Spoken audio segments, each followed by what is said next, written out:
વલસાડ ડાંગ બેઠક પર ભાજપના ઉમેદવારનો ભવ્ય વિજય।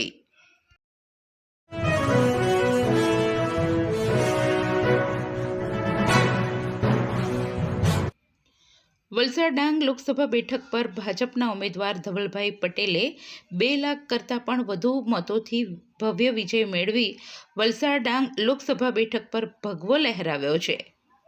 ધવલભાઈ પટેલે પણ જીતની આશા વ્યક્ત કરી હતી અને આજે પરિણામના દિવસે વલસાડમાં ભાજપે ફરી ખાતું ખોલ્યું છે। છેલ્લા 15 વર્ષથી વલસાડ ડાંગ બેઠક પર ભાજપનો દબદબો યથાવત રહ્યો છે, ત્યારે ભાજપના ઉમેદવાર ધવલભાઈ પટેલે ચૂંટણી પ્રચાર દરમિયાન કરેલા વાયદાઓને લોકોના વચ્ચે જઈ પૂરા કરવાની બાંહેધરી આપી છે।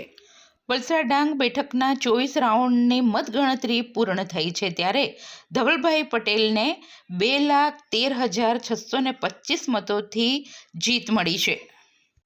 વલસાડ લોકસભામાં જે અમારી ઐતિહાસિક જીત થઈ છે એના માટે અમારા દરેક કર્મઠ કાર્યકર્તાઓ, ચૂંટાયેલી પાક, અમારા ધારાસભ્ય અને ખાસ કરીને મતદાર ભાઈઓનો ખૂબ ખૂબ આભાર માનવા માંગીએ છીએ કે એમના પ્રયાસ થકી જ અમે વલસાડ લોકસભા સીટ ઐતિહાસિક માર્જિન સાથે જીતીને વલસાડથી એક કમળ અમે દિલ્હી મોદી સાહેબને મોકલવાના છે।